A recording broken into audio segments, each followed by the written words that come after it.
Hello friends, welcome back to my channel मेरी digital classes. आज के क्लास में फिजिक्स से संबंधित विभिन्न प्रश्न को देखेंगे, जो कि इलेक्ट्रिसिटी से संबंधित सभी प्रश्न होंगे।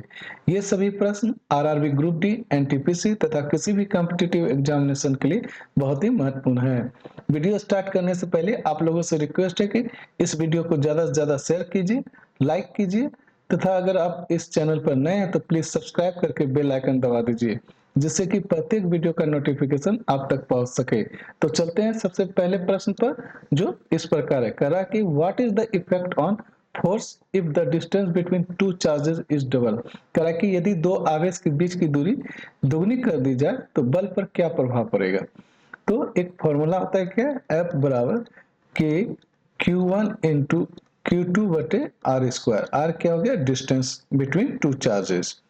तो अगर यहाँ पे क्या करेंगे, मान पुट करें के Q1 इंटू Q2 बटे आर स्क्वायर। तो आर का क्या बोल रहा है कि दुगनी कर दे, तो क्या हो जाएगा 2r का होल स्क्वायर। इसे जब सॉल्व करें तो क्या हो जाएगा 1/4 के Q1 इंटू Q2 बटे क्या हो जाएगा आर स्क्वायर। क्यों, दो का स्क्वायर कितना हो गया 4, तो 1/4 हो गया इधर। तो 1/4 क्या हो जाएगा, जब दूरी को दुगनी करेंगे तो क्या हो जाएगा, बल 1/4 हो जाएगा, चौथाई हो जाएगा, बिकम्स 1/4। ऑप्शन सी इसका राइट आंसर है। अगला प्रश्न में क्या बोल रहा है कि Faraday's law are the basic law of. कह रहा है कि फैराडे का नियम किसके मूल नियम है। तो ऑप्शन ए है स्टैटिक इलेक्ट्रिसिटी, स्टैटिक विद्युत। ऑप्शन बी इलेक्ट्रोकेमिस्ट्री, विद्युत रसायन। ऑप्शन सी इलेक्ट्रोमैग्नेटिक इंडक्शन, विद्युत चुंबकीय प्रेरण। Option D thermo electric effect, ताप विद्युत प्रभाव। तो इसका राइट आंसर है ऑप्शन सी इलेक्ट्रोमैग्नेटिक इंडक्शन, विद्युत चुंबकीय प्रेरण। अगला प्रश्न में क्या बोल रहा है, अगला प्रश्न कर रहा है कि विच quantity determine the strength of electrostatic force. क्या है कि कौन सी राशि विद्युत स्टैटिक बल की तीव्रता को निर्धारित करती है। तो ऑप्शन ए मास, जिसे द्रव्यमान बोलते हैं। ऑप्शन बी चार्ज, जिसे आवेश बोलते हैं। ऑप्शन सी स्पीड, गति बोलते हैं। Option D area. तो इसका राइट आंसर होगा ऑप्शन बी चार्जेस, आवेश इसका राइट आंसर है। तो करा कि विच quantity determine the strength of electrostatic force, तो चार्ज। ऑप्शन बी इसका राइट आंसर है। तो विद्युत स्टैटिक बल की तीव्रता को निर्धारित करती है तो कौन सी राशि, आवेश इसका राइट आंसर होगा।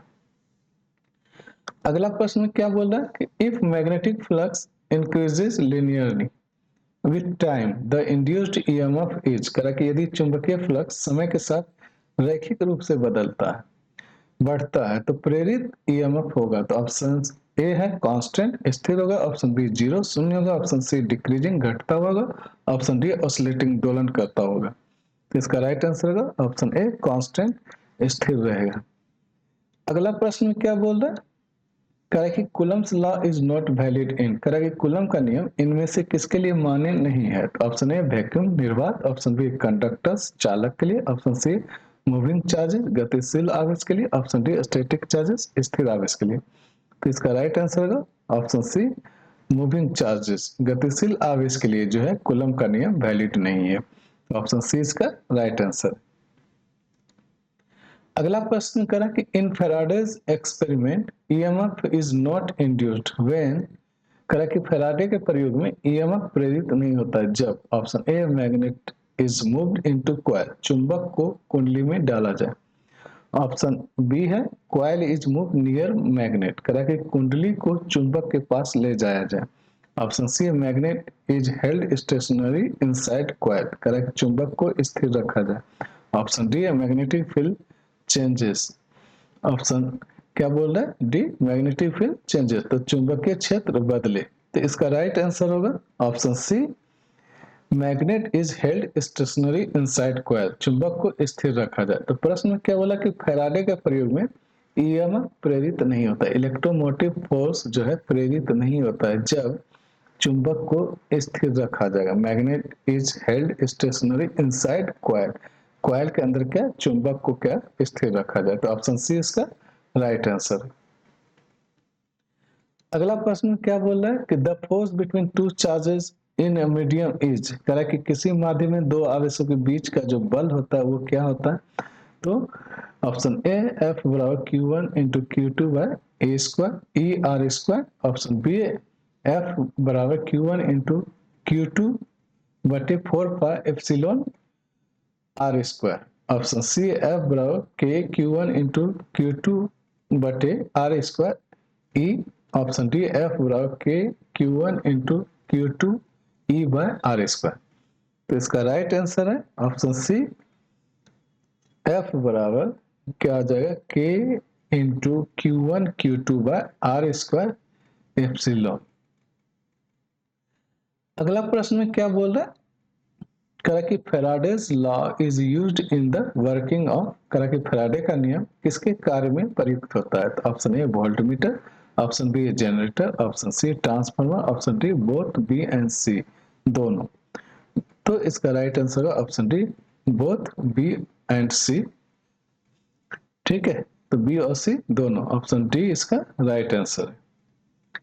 अगला प्रश्न में क्या बोल रहा है, कह रहा कि in Coulomb's law if one charge is double the force becomes, कह रहा कि कूलम के नियम में यदि एक आवेश दोगुना किया जाए तो बल हो जाएगा। ऑप्शन ए है हाफ, ऑप्शन बी है डबल, ऑप्शन सी 4 टाइम्स 4 गुना हो जाएगा, ऑप्शन डी नो चेंज।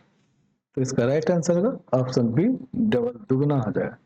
तो प्रश्न में क्या बोला कि एक आवेश को दुगुना करना है, तो एफ बराबर के Q1 इंटू Q2 बटे आर स्क्वायर होता है फॉर्मूला के। अब बोल रहा है कि एक आवेश को दुगुना कर, अगर मान लीजिए Q1 को हम दुगुना कर दे तो क्या हो जाएगा 2 Q1 इंटू Q2 बटे क्या हो जाएगा आर स्क्वायर। तो अगर इसे और भी सिस्टमेटिक ढंग से लिखे तो क्या हो जाएगा 2 के Q1 इंटू Q2 बटे क्या हो जाएगा आर स्क्वायर। तो क्या हो गया 2 गुना हो जाएगा, डबल हो जाएगा। ऑप्शन बी इसका राइट आंसर। अगला प्रश्न क्या बोला कि what is the role of permeability, जिसे म्यू से निरूपित करते हैं, इन इलेक्ट्रोमैग्नेटिक इंडक्शन। करा कि विद्युत चुंबकीय प्रेरण में पारगम्यता, जिसे क्या म्यू से निरूपित करते हैं, की भूमिका क्या है। तो ऑप्शन ए है कंट्रोल इलेक्ट्रिक करंट, विद्युत धारा को नियंत्रित करती है। ऑप्शन बी है enhance magnetic field through coil, कुंडली के माध्यम से चुंबकीय क्षेत्र को बढ़ाती है। ऑप्शन सी रिड्यूसेस रेजिस्टेंस, प्रतिरोध कम करती है। Option D converts AC to DC, AC को डीसी में बदलती है। तो इसका राइट आंसर होगा option B enhance magnetic field through coil. क्या करता है, कुंडली के माध्यम से चुंबकीय क्षेत्र को बढ़ाती है। तो पारगम्यता का क्या भूमिका है, enhance magnetic field through coil, कुंडली के माध्यम से क्या करता है चुंबकीय क्षेत्र को बढ़ाती है। तो ऑप्शन बी इसका राइट आंसर है। अगला प्रश्न में क्या बोला कि the electrostatic force between two charges in air is F, if the same charges are placed in water the force becomes. करा कि हवा में दो आवेशों के बीच विद्युत स्टैटिक बल क्या है, एफ है। यदि वही आवेश पानी में रखे जाए तो बल हो जाएगा। तो ऑप्शन ए है ग्रेटर देन एफ वाई एफ से अधिक, option B equal to F वाई एफ के बराबर, ऑप्शन सी है लेस देन एफ वाई एफ से कम, ऑप्शन डी है 0 शून्य। तो इसका राइट आंसर होगा option C less than F वाई एफ। तो क्या हो जाएगा एफ वाई एफ से क्या हो जाएगा कम हो जाएगा। अगला प्रश्न में क्या बोल रहा है, कह रहा कि which of the following determine the direction of induced current. कह रहा कि इनमें से कौन प्रेरित धारा की दिशा निर्धारित करता है। तो option A Faraday's law, Faraday का नियम, option B Lenz law, Lenz का नियम, option C Ohm's law, option D Ampere's law. तो इसका राइट आंसर है option B Lenz law. Lenz law क्या करता है, प्रेरित धारा की दिशा निर्धारित करता है। तो ऑप्शन बी इसका राइट आंसर है। अगला प्रश्न में क्या बोला कि Coulomb's law fails when charge are. Correct, Coulomb का नियम कब विफल होता है। तो ऑप्शन ए स्टेशनरी स्थिर, ऑप्शन बी अपोजिट विपरीत, option C moving at relativistic of speed, सापेक्ष गति से गतिमान, ऑप्शन डी इन वैक्यूम निर्वात है। इसका राइट आंसर है ऑप्शन सी क्या होगा सापेक्ष गति से गतिमान जब रहेगा चार्ज तब क्या होगा कूलम का नियम विफल हो जाएगा। तो ऑप्शन सी इसका राइट आंसर है। अगला प्रश्न क्या बोला कि what happens to induced EMF if the speed of relative motion between magnet and coil increases. कह रहा है कि यदि चुंबक और कुंडली के बीच की आपेक्षिक गति जो है बढ़ती है तो प्रेरित ईएमएफ पर क्या प्रभाव पड़ेगा? तो ऑप्शन ए डिक्रीजेज घटेगा, ऑप्शन बी रिमेन सेम समान रहेगा, ऑप्शन सी इंक्रीजेज बढ़ेगा, ऑप्शन डी बिकम जीरो शून्य हो जाएगा। तो इसका राइट आंसर होगा ऑप्शन सी इंक्रीज बढ़ेगा। जब क्या है कि यदि चुंबक और कुंडली के बीच जो है आपेक्षिक गति बढ़ा देंगे तो जो प्रेरित ईएमएफ है, इंड्यूस्ड ईएमएफ क्या होगा, वो इंक्रीज हो जाएगा, बढ़ेगा। ऑप्शन सी इसका राइट आंसर है। अगला प्रश्न में क्या बोल रहा है कि in Coulomb's law the nature of medium is accounted by, correct, Coulomb के नियम में माध्यम की प्रकृति किसके माध्यम से आती है? तो ऑप्शन ए चार्ज आवेश, ऑप्शन बी है डिस्टेंस, ऑप्शन सी है परमिटिविटी पारगम्यता जिसे बोलते हैं, जिसे क्या इप्सिलॉन से निरूपित करते हैं, ऑप्शन डी कंडक्टिविटी चालकता। इसका राइट आंसर है ऑप्शन सी क्या होगा, परमिटिविटी। ऑप्शन सी इसका राइट आंसर है, पारगम्यता। अगला प्रश्न में क्या बोल रहा है, Faraday's experiment prove that changing magnetic field produce, करा कि फैराडे का प्रयोग ने सिद्ध किया कि बदलते हुए चुंबकीय क्षेत्र उत्पन्न करते हैं। तो ऑप्शन है मैग्नेटिक मोनोपोल्स चुंबकीय एक ध्रुव, ऑप्शन बी इलेक्ट्रिक चार्ज विद्युत आवेश, ऑप्शन सी इलेक्ट्रिक फील्ड विद्युत क्षेत्र, ऑप्शन डी करेंट। तो इसका राइट आंसर होगा ऑप्शन डी करेंट। तो क्या करता है कि फैराडे का प्रयोग ने सिद्ध किया कि बदलते हुए चुंबकीय क्षेत्र क्या उत्पन्न करता है, तो धारा। ऑप्शन डी इसका राइट आंसर।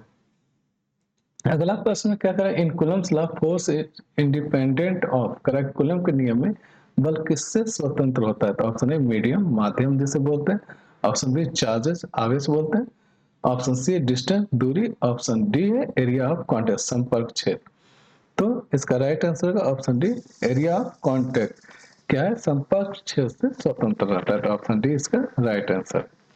अगला प्रश्न क्या बोल रहा है, करा कि EMF induced in A coil is more when, करा कुंडली में प्रेरित ईएमएफ अधिक होता है जब, option a magnet is weak जब चुंबक कमजोर हो, option B coil has fewer turns कुंडली में कम घुमाव, option C magnetic field changes rapidly जब चुंबकीय क्षेत्र तेजी से बदले, option D magnetic flux is constant जब चुंबकीय फ्लक्स स्थिर हो। तो इसका राइट आंसर होगा option C magnetic field changes rapidly. जब क्या होता है कि चुंबकीय क्षेत्र तेजी से अगर बदलेगा तो क्या होता है कि जो इंड्यूस्ड ईएमएफ है वो क्या हो जाएगा, अधिक हो जाएगा। तो ऑप्शन सी इसका राइट आंसर है।